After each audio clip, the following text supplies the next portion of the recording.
డంకా బజాంచి చెప్తా పవన్ కళ్యాణ్ కి నేను మద్దతు ఇస్తా. ఎందుకంటే బంగ్లాదేశ్ లో నా దళిత బిడ్డ దీపు చంద్ర చనిపోతే మొట్టమొదటిగా ఆవాజ్ ఇచ్చిన వ్యక్తి పవన్ కళ్యాణ్. అప్పుడు ఎడవనుకురా మీరంతా, మా దళితులపై దాడులు చేస్తా మీరు ఎడవనుకురు. గిరిజన తండాలలో నీళ్లు లేక కొట్లాడితే ఆంధ్రాలో గిరిజన తండాలకి రోడ్లేసి నీళ్లు ఇచ్చి కరెంటు స్తంభాలేసి వాళ్ళని ఆదుకున్న వ్యక్తి పవన్ కళ్యాణ్. అలాంటి వ్యక్తిపై ఎందుకు మీకు అంత వివక్ష?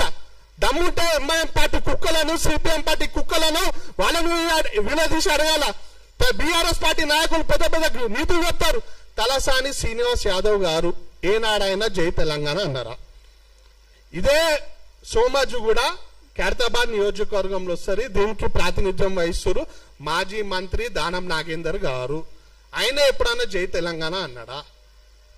పువ్వాడ అజయ్ కుమార్ గారు అన్నారా? నోముల నామ నాగేశ్వరరావు గారు అన్నారా? ఇలా అనేక మంది ఎవ్వరనిలే. కానీ కేసీఆర్ ఏం చేసిండు? తెలంగాణ రాష్ట్రంలో మొట్టమొదటిసారి ముఖ్యమంత్రి అయితే వీళ్ళందరికీ మంత్రి పదవులు ఇచ్చి తెలంగాణ వాదులను అవమానపరిచిండు ఈ కేసీఆర్. దాన్ని ప్రశ్నించే దమ్ము లేదు. కానీ తెలంగాణ ప్రజల కోసం నేను ఉంటా, నేను సపోర్ట్ చేస్తా అంటే మీకు మంటనారా నైనా? ఇంకెన్ని రోజులు తెలంగాణ వాదాన్ని అడ్డు పెట్టుకొని మీ దుకాణాలు నడిపిస్తారు? తెలంగాణ వాళ్ళు మస్తు హుషారైపోయారు. మీ బటబాజ్ మాటలు ఎవ్వరు నమ్మే పరిస్థితి లేరు. ఇంకొకసారి తెలంగాణ వాదాన్ని అడ్డు పెట్టుకొని రాష్ట్రాల మధ్య చిచ్చు పెడతా అంటే బద్దలు వలవడతాం. మరీ ముఖ్యంగా ఒకటే మాట చెప్పి ముగిస్తున్నా, వీళ్ళకి ఎంత అదే అంటే లెఫ్టిస్ట్ మైండ్ సెట్లోకి తెలంగాణ ప్రజలకు ఏ ఆపద ఉన్నా ఆదుకునే వ్యక్తి పవన్ కళ్యాణ్ అంటే మంట.